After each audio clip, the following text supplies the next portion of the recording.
이민세관 단속국이 퀸즈 형사법원 앞에서 재판을 받고 나온 범법 이민자 2명을 연행해 논란을 빚고 있습니다. 뉴저지주 한인 밀집학군에서 왕따, 폭행, 마약 등 교내 범죄가 심각한 것으로 드러났습니다.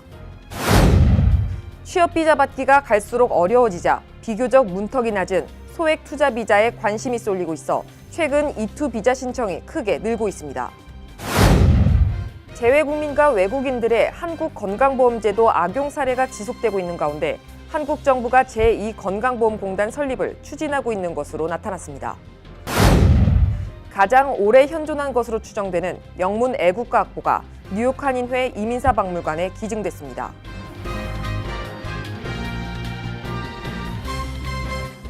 SBI융자 전문은행 뉴밀레니엄뱅크가 홈모기지 융자를 시작했습니다.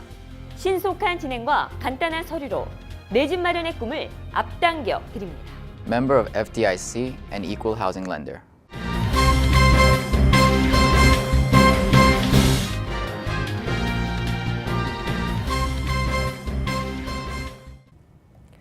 시청자 여러분 안녕하십니까? 4월 11일 KBTV 뉴스9 김아라입니다. 이민세관 단속국이 퀸즈 형사법원 앞에서 재판을 받고 나온 범법 이민자 2명을 연행해 논란을 빚고 있습니다. 보도에 양준하 기자입니다.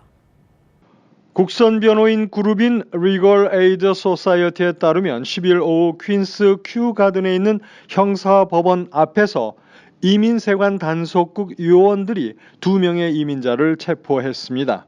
이름이 공개되지 않는 이들은 각각 단순 폭행과 치안 방해 등 경범에 대한 재판을 받고 법원을 나오던 길이었습니다. LA시 소속 변호사들은 즉각 항의 시위에 나섰습니다.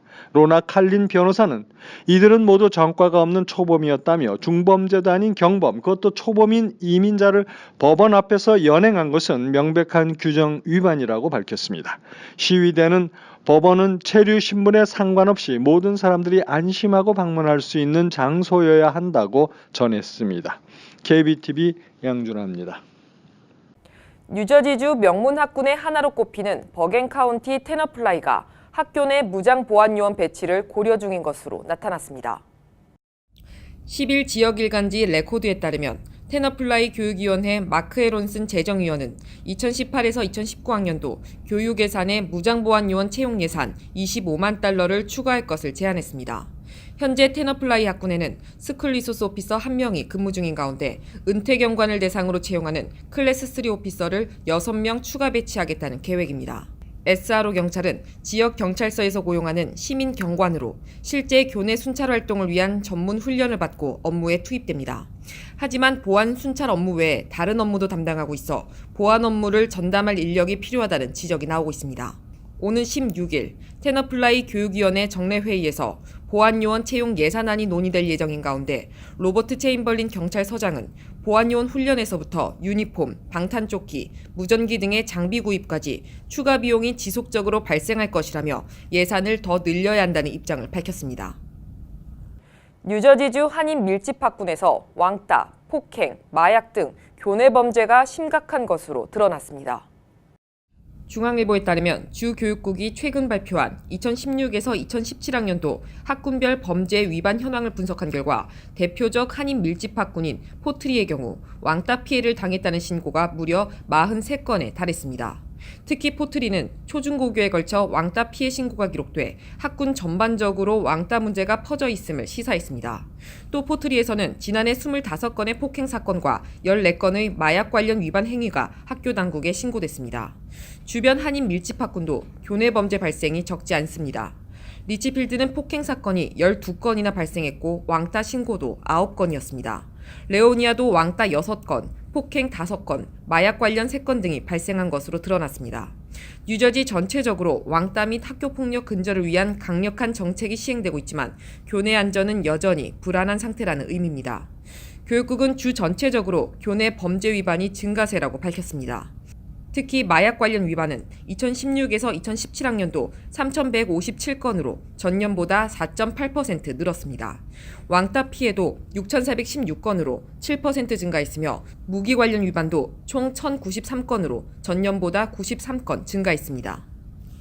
취업 비자 받기가 갈수록 어려워지자 비교적 문턱이 낮은 소액 투자 비자에 한인 등 이민자들의 관심이 쏠리고 있습니다. 이에 최근 들어 E2 비자 신청이 크게 늘고 있습니다. H1B 비자가 쿼터 제한과 심사 강화로 문턱이 높아지고 있는 것과 달리 E2 비자는 쿼터가 없고 심사도 까다롭지 않은 데다 10만 달러 미만의 소액 투자로도 비자를 받을 수 있습니다. 지난해 H1B 비자 추첨에서 탈락해 귀국했던 유학생 출신 K씨는 최근 한국에서 E2 비자를 받아 미국에 입국했습니다. K씨는 당장 영주권을 신청할 생각이 없다면 E2 비자를 받는 것도 좋은 대안인 것 같아 취업 비자를 신청하려는 친구들에게도 E2를 권하고 있다고 말했습니다. 국무부 통계에 따르면 지난해 E2 비자 발급이 급증해 투자 이민 쿼터의 4배가 넘는 4만 3천여 개가 발급됐습니다. 이민 전문 변호사는 이민 문턱이 높아지고 있어 비교적 취득이 용이한 E2를 찾는 한인들이 늘고 있다며 취업 비자나 학생 비자와 달리 트럼프 행정부 들어서 심사가 오히려 완화된 비이민 비자는 E2 비자가 유일할 것이라고 말했습니다. 또한 젊은 부부들 중에는 부인이 E2를 받아 비즈니스를 운영하고 남편은 배우자 신분으로 미국 기업에 취업하는 경우도 있다고 덧붙였습니다. 뉴욕시에서 저소득층 지하철 요금 인하 계획을 추진하고 있습니다. 보도에 양준하 기자입니다. 뉴욕시 의회가 블라지오 뉴욕시장과 함께 저소득층 지하철 요금 인하 계획을 추진하고 있습니다. 인하폭은 현행 요금의 절반 수준으로 이미 35명의 의원들이 이 새로운 제안서에 서명을 마쳤습니다. 뉴욕시는 저소득층 시민들에게 할인된 메트로 카드를 공급하기 위해 약 2억 달러의 예산이 필요할 것으로 추정하고 있습니다. 시의회의 대변인은 이번 저소득층 지하철 요금 인하안은 시민들의 적극적인 지지를 받고 있다며 필요한 예산을 곧 확보할 것이라고 밝혔습니다. 현재 뉴욕시 저소득층은 이민자들과 유색 인종들이 주를 이루고 있으며 이들 대부분 지하철 이용자들이어서 이번 요금 인하는 가계에 큰 보탬이 될 것으로 보입니다. KBTV 양준하입니다. 재외국민과 외국인들의 한국 건강보험 제도를 악용하는 먹튀 의료 쇼핑 사례가 여전히 지속되고 있는 가운데 한국 정부가 제2건강보험공단 설립을 추진하고 있는 것으로 나타났습니다. 한국 의료계에 따르면 한국 정부와 대한중소병원협회 등은 현재 재외국민과 외국인들을 대상으로 한 제2건강보험공단 역할을 하게 될 글로벌 개방형 건강보험공단 설립을 구체화하고 있습니다. 재외국민 750만 명과 미국, 일본, 동남아시아, 중동 지역 외국인이 한국 내 건강보험에 가입하는 개방형 건강보험 제도를 도입해 이를 운영, 관리, 집행할 글로벌 개방형 건강보험공단을 별도로 세우는 것입니다. 공단은 재외국민과 외국인도 한국 내 국민건강보험 가입자처럼 매달 일정액을 내면 내국인과 똑같은 의료비 급여 혜택을 주는 게 골자입니다. 이처럼 재외국민과 외국인 전용 건강보험제도 도입과 공단 설립 논의가 급물살을 타고 있는 것은 먹튀 의료 쇼핑으로 혈세 낭비가 심각해지고 있다는 판단 때문인 것으로 전해졌습니다. 지난해 뉴저지주에서 교사 자격증을 영구 박탈당한 현직 교사들의 가장 많은 박탈 사유가 성범죄인 것으로 나타났습니다. 뉴저지주 교육국에 따르면 지난해 76명의 교사들이 성추행에서부터 절도, 폭행, 뇌물수수, 마약, 음주 등 다양한 이유로 교사 자격증을 박탈당했습니다. 이 가운데 성적 학대나 성폭력 등 성범죄가 33건으로 가장 많았습니다. 강도나 절도 등의 형사사건이 13건으로 두 번째로 많았고 마약, 음주 관련이 8건으로 그 뒤를 이었습니다. 여기에는 고등학교 소프트볼 팀원과 부적절한 성관계를 맺은 혐의로 교사 자격증을 잃은 전직 교장도 포함됐습니다. 교사 자격증 박탈 여부는 뉴저지 교육국 심사위원회가 사건 발생 후 1년 안에 심사를 거쳐 결정합니다. 2017년에는 교사가 교사 자격증을 영구 박탈당한 76건을 포함해 총 104건이 심사 대상이었습니다. 다른 28건에서는 해당 교사가 교사 자격증을 일정 기간 정지당한 경우입니다. 뉴저지주 팰리세이즈 파크 시장 민주당 예비선거에 출마한 박차수 씨가 자신의 후보 자격 논란을 해명하고 나섰습니다. 지난 6일 박 씨의 현 거주지와 유권자 상태가 불분명해 후보 자격에 문제가 있다는 이의 제기가 접수됐습니다. 이에 박 씨는 10일 소명 자료를 펠팍 타운 정부에 제출했습니다. 뉴저지주에서 타운시장에 출마하기 위해서는 후보 등록일 기준으로 1년간 출마 지역에 거주했어야 하며 유권자로 등록돼 있어야 합니다. 이와 관련 박 씨는 펠팍 거주지로 밝힌 주택은 자신의 소유라며 자신의 이름으로 받은 최근 1년치 전화요금, 전기료, 수도요금, 재산세 고지서 등을 타운 정부에 제출했습니다. 하지만 현재 해당 주소에는 박 씨의 조카가 거주하고 있는 것으로 알려졌고 조카가 살고 있는 것은 박 씨도 인정을 했지만 그는 조카 가족과 함께 거주하고 있다고 주장했습니다. 박 씨의 유권자 등록 상태도 논란입니다. 지난 3월 기준 펠팍의 유권자 명부에는 해당 주소지와 박 씨의 이름이 없는 것으로 알려졌습니다. 후보 등록서에는 제출 당시 기준으로 적법한 유권자여야 한다는 조항이 있는데 만약 박 씨가 등록서를 제출한 지난 2일 당시 유권자가 아니었다면 후보 자격에 문제가 될 수 있습니다. 치매 조기 진단을 20년이나 앞당길 수 있는 방법이 나와 화제가 되고 있습니다. 보도에 양준하 기자입니다.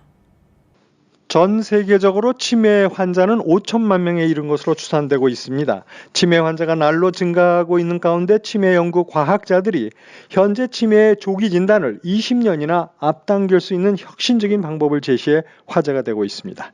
AP통신에 따르면 미국 알츠하이머병 학회와 국립노화연구소는 치매 증세 진단 기준을 지금처럼 기억 상실 같은 표면적 증상이 아닌 뇌의 변화에 근거한 생리학적 표지로 기준을 삼을 것을 제의하고 있습니다.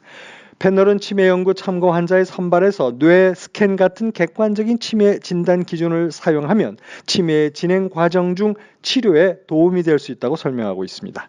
패널에 참가한 NI의 신경과학 연구실장 엘리저 마슬리아 박사는 치매 진단이 내려졌을 때는 이미 너무 늦다. 암 치료의 경우처럼 더 일찍, 더 빨리 진단이 이루어져야 한다고 강조했습니다. 이 새로운 지침은 적지 않은 파장을 일으킬 것으로 보입니다. 뇌 스캔을 통한 치매 진단 기준을 사용할 경우 당장은 표면적으로 치매 증상이 나타나지 않고 있고 인지 기능이 정상인 많은 사람이 치매 진단 범위에 포함될 수 있기 때문입니다. 치매는 증상이 나타나기 15년에서 20년 전부터 뇌에서 생물학적 변화가 진행될 수 있기 때문입니다. KBTV 양준하입니다. 가장 오래 현존하고 있는 것으로 추정되는 영문 애국가 악보가 뉴욕 한인회 이민사 박물관에 기증됐습니다. 롱아일랜드에 사는 김근영 목사는 10일 펜실베니아주에 거주하는 누나 김원자 씨와 함께 뉴욕 한인회를 방문해 1944년 뉴욕에서 발간된 안익태 선생의 영문 애국가 악보를 전달했습니다. 이 애국가 악보는 영문만으로 제작 발간된 악보로는 가장 오래된 것으로 추정됩니다. 이 악보는 맨해튼의 뉴욕 한인교회가 1944년 제작한 것으로 표기돼 있는데 악보 표지에는 한국 국가라는 제목과 함께 안익태 작곡, 한인교회 존 스타김 발행 등이 영문으로 표기돼 있습니다. 발행인인 존 스타김은 당시 뉴욕 한인교회 3대 목사였던 김준성 목사이며 김 목사가 가사 영문 번역도 한 것으로 기록돼 있습니다. 기증자인 김 목사는 악보 입수 경위에 대해 지난해 큰 누나의 남편인 박상록 씨의 유품을 정리하다가 박 씨의 악보들 가운데서 애국가 악보를 발견한 것이라고 설명했습니다. 김 목사의 매형인 박상록 씨는 뉴저지주 프린스턴 음대 대학원을 졸업한 작곡가로 이 악보는 친분이 있던 안익태 선생으로부터 전달받은 것으로 추정되고 있습니다.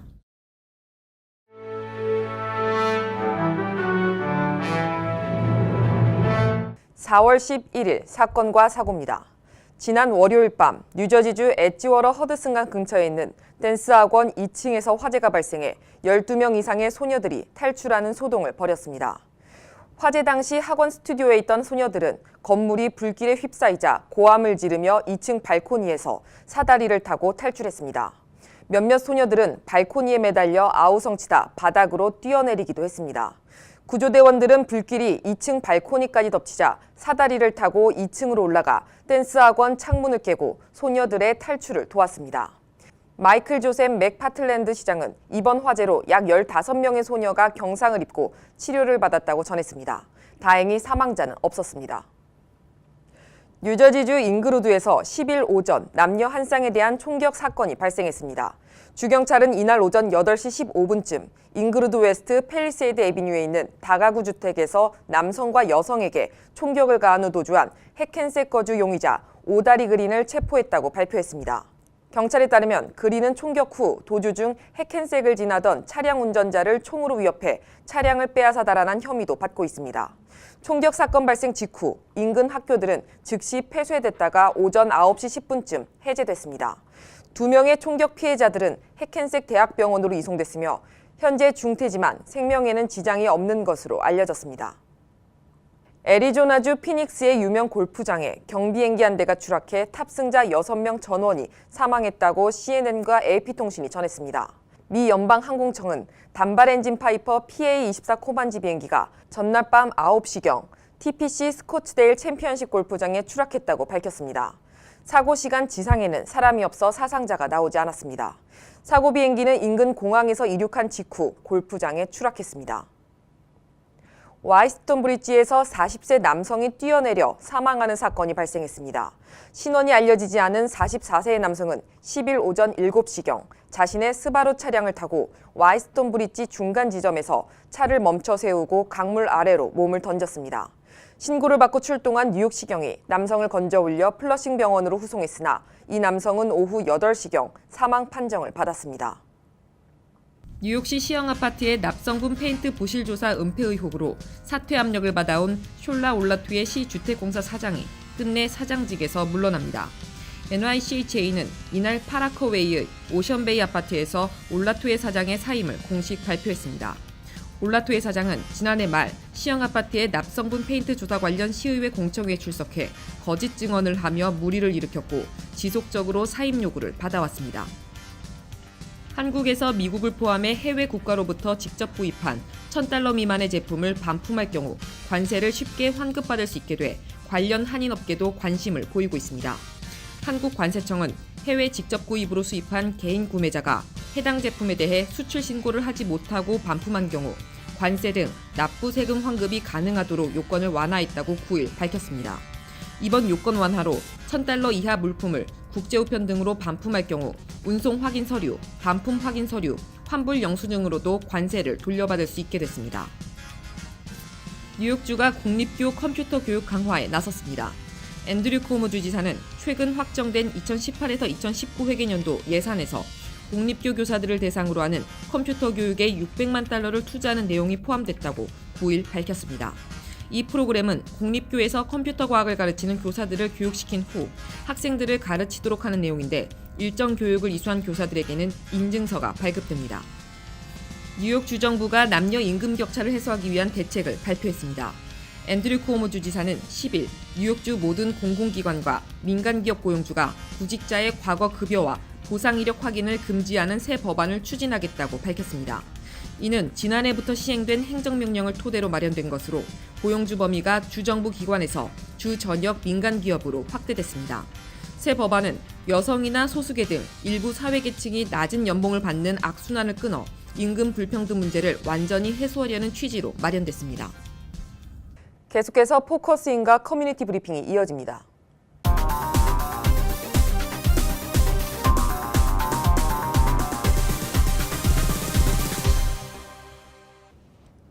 네, 포커스입니다. 오늘은 양희곤 외과 전문의와 함께하겠습니다.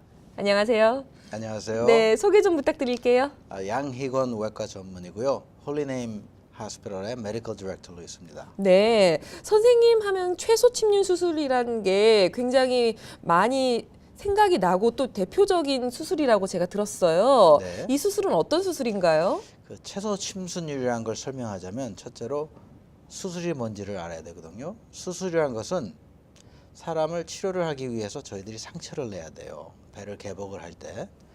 이제 소위 얘기하는 위장 수술을 하게 된다 그러면 저희들이 배를 이렇게 위에서부터 아래까지 개복을 하고 열어서 그 저희들이 수술해야 될 자리를 보고 손을 집어넣어서 움직이기 위해서 하는 것이니까, 그러니까 영어로 말하면 사람을 도와주기 위해서 트라우마를 하는 거죠. 칼질을 하는 거죠. 네. 쉽게 얘기하면. 그래서 이제 외과 의사들이 항상 역사적으로는 외과 의사, 큰 외과 의사면 큰 외과 의사일수록 크게 자르고 이렇게 조그맣게 자르고 살짝 쳐다본다는 생각을 안 했어요. 우리는 왜 그러냐면 뭔가 우리가 해야 할 일이 중요하기 때문에 그거에 대가로 크게 째고 확실하게 보고 한다는 그런 항상 애리투드가 있었는데, 그게 1988년도부터 그게 변하기 시작을 했어요. 어떻게 변했냐면 그때는 복강경이라는 게 있었거든요. 복강경이란 말은 뭐냐 하면 배를 개복을 안 하고 작은 구멍을 내고 배 안에 도구를 집어넣는 건데 1988년도까지는 그 도구를 집어넣을 경우 이제 요만한 튜브를 집어넣잖아요. 카메라를. 그럼 집어넣고 눈으로 이렇게 봐야 됐어요. 눈으로 이렇게 보고 있으면은 수술하기가 되게 불편하고 많이 못해요, 일을. 그렇죠, 네. 근데 그때 이제 Sercon Corporation이라는 데서 3칩 비디오 카메라가 개발이 돼 갖고 그때부터 1988년도 그때부터 그 카메라를 그 스코프에다 그 보는 거기다 딱 끼면은 그 모양이 텔레비에 이렇게 나오게 되는 거예요. 네. 그러면은 보는 사람도 더 깨끗하게 볼 수 있고 주위에 있는 사람도 같이 동참을 할 수가 있게 되는 거죠. 같이 보니까.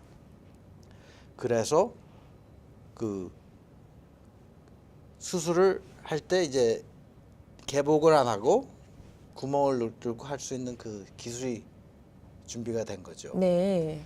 근데 이제 그러니까 이제 수술이란 것은 첫째로 저희들이 개복하는 이유가 그 치료하기 위해서 개복을 하는데 첫째로는 봐야 되는 것이고 둘째로는 손을 집어넣어서 수술해야 되잖아요. 시술을 해야 되는데 그 카메라를 다름으로써 보는 거는 해결이 됐잖아요.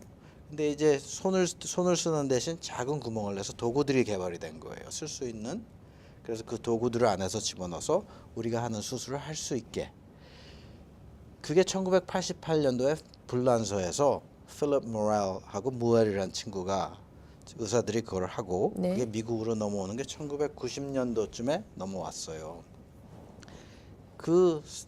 그러면서 최소 10년술이라는 그 컨셉트가 생기기 시작한 것이고 거기서 저희들이 느낀 것, 배운 것이 제일 큰 게 무엇이냐? 우리가 개복을 하면서 사람을 다치게 할 때, 배를 열을 때, 개복을 할 때 그 대가가 얼마나 큰가를 처음으로 느낀 거예요. 그 환자들이 수술 후에 아파서 생기는 후유증들, 거기에는 폐렴, 뭐 여러 가지가 아파서 또 진통제를 먹으면서 생기는 후유증, 그 모든 것이 다 복합증이 우리가 수술 후에 생기는 거의 대부분의 문제들이 거기서 오는 거였더라고요. 네. 그래서 저희들 외과에서 배운 것이 우리가 수술하는 그렇게 옛날처럼 큰 외과 의사는 잘 나가는 외과 의사는 크게 째고 한다는 그 생각이 얼마나 틀렸는지를 알고 그때부터 우리들이 환자들한테 코스하는 트라우마, 그러니까 다치게 하는 거에 대한 절실히 느끼고 그걸 어떻게 하면 제일 작게 하고 똑같은 수술할 수 있을까, 그런 연구가 들어가기 시작한 것이 최소 네. 침륜술의 이제 기본이고 생각이에요. 네. 그러다 보니까 그게 여러 가지로 그렇게 시작한 게 이제 혈관에도 예전에는 다리에 동맥 수술할 경우에는 막힌 데를 돌려가 주는 거거든요. 그러면 막힌 데 위에도 이렇게 째고 밑에도 째고 그래서 튜브를 이렇게 돌려서 꼬매서 수술을 했었단 말이에요. 그럼 그렇게 저희들이 째는 데에 거기에 대한 아픔과 후유증이 있는데 이 최소 침륜술의 컨셉트로 이제는 바늘로 찔러가지고 안에 들어가서 안에서 열어요. 그러니까 이러한 네. 여러 가지 그 컨셉트가 어떻게 하면 환자를 제일 적게 다치고 우리가 할 일을 할 수가 있는가. 그게 최소 침륜술의 기본적인 사상이에요. 그러면은 그만큼 이제 수술 후에 회복도 빠를 테고 환자분도 충분히 덜 아프시겠네요. 그럼요. 네네. 훨씬 덜 아프고 네. 회복도 빠르고 아주 간단하게 얘기해서 위암 수술할 때요. 네네. 개복 수술을 할 경우에는 저희들이 이제 수술 후에 생기는 후유증을 예방하는 여러 가지 방법도 많이 늘고 기술도 많이 늘었어요. 그래서 예전에 비하면 훨씬 발전이 있지만 암만 그 발전이 있어도 제가 복강경으로 수술하거나 로봇으로 위암 수술했을 때 그 사람들의 수술 후에 진단이 되는 게 완전히 달라요. 네. 보통 복강경이나 로봇으로 수술하면은 별로 안 아프고 3일 후쯤이면 집에 가세요. 개복을 하고 할 경우에는 얼만큼 제가 아픈 거를 덜하게 해준다 그래도 적어도 5일, 7일은 가고 좀 계속 거기에 따른 후유증이 더 많습니다. 그럼 회복 기간이 거의 2~3배 차이가 나는 거네요. 2~3배보다 더 해요. 네. 그러면 지금 방금 말씀하신 것처럼 뭐 암 수술이라든지 또 어떤 수술에 적용이 되나요? 그러니까 제일 많이 적용이 되는 건 이제 담낭 수술이죠. 아, 네. 그러니까 이제 소위 말해서 쓸개 빠지는 수술인데 네네. 담낭 수술이 저희들이 최소 침륜 시술이 담낭으로 맨 처음에 시작을 한 거예요. 네. 왜냐면 그 최소 침륜술의 리미테이션이 뭐냐면은 저희들이 배 안에 들어가서 제거를 하잖아요. 그럼 암만 저희들이 안에서 다 도구를 집어넣고 안에서 보고 다 해도 그걸 꺼내야 되잖아요. 그렇죠. 근데 꺼내야 될 게 이만하면은 암만 구멍을 이렇게 냈다 그래도 그걸 빼려면 이만큼 네, 제거를 네. 해야 되지 않습니까? 네. 그래서 맨 처음에 우리가 이 채소 침륜술이 제일 적합한 게 담낭이었던 이유가 담낭은 한 요만하거든요. 작은 오이만하게 요만한데 네네. 거기에 액체로 꽉 차 있고 석이 조금 들어가 있다고요. 네네. 그러니까 이거를 액체를 쫙 빼고 나면 아주 이제 쪼그라들죠. 네네네. 그러면 1cm 저희들이 짠 저기 열은 그 튜브 들어간 자리로 네네. 쏙 빠진단 말이에요. 아, 그래서 네. 담낭이 제일 먼저 시작을 한 것이었고, 그래서 담낭 쓸개 빠지실 때는 그 방법이 제일 좋은 것이고, 네. 두 번째로는 탈장 수술할 때 역시 이제 그 탈장은 빼는 게 없으니까 도구로만 집어넣어서 이렇게 네네네. 수술하면 되는 것이고, 그래서 그 두 가지 많이 쓰고 이제는 암 수술도 거의 대부분 이 복강경이나 로봇으로 해요 이제는. 네, 예. 알겠습니다. 그러면은 또 수술이 가능한 병원은 또 따로 있는 건가요?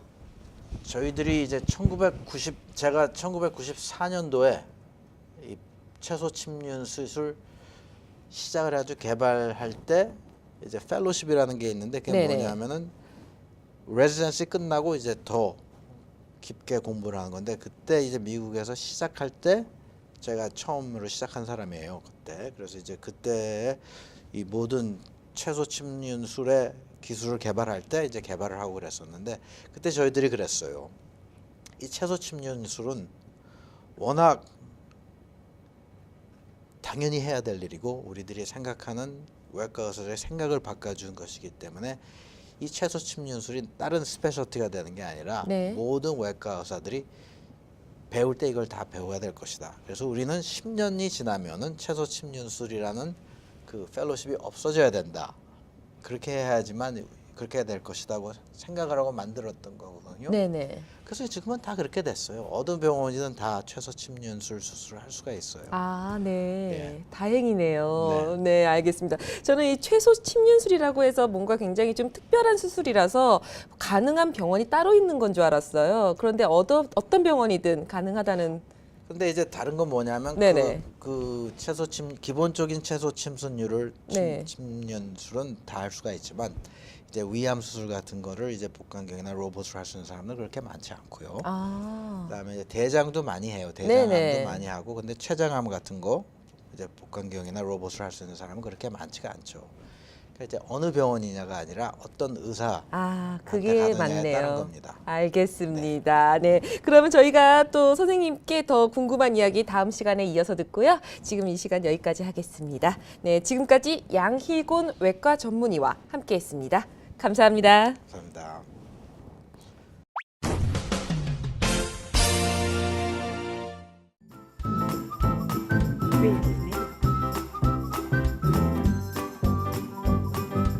creativemedia.net.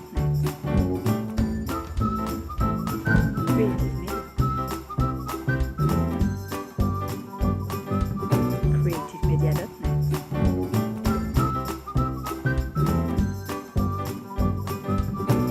creativemedia.net. Creative Media. creativemedia.net.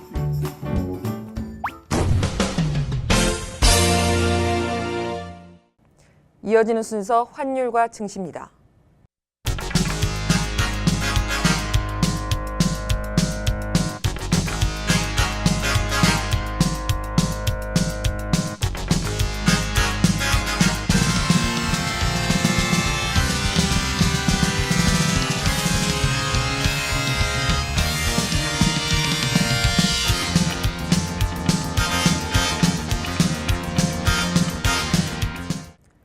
이어서 뉴욕과 뉴저지 날씨 전해드립니다. 홀리네임 병원이 연방정부의 2017년 병원평가에서 5스타 최우수 병원으로 선정되었습니다. 뉴저지 버겐 카운티 유일의 5스타 최우수 병원 홀리네임 병원이 날씨를 알려드립니다.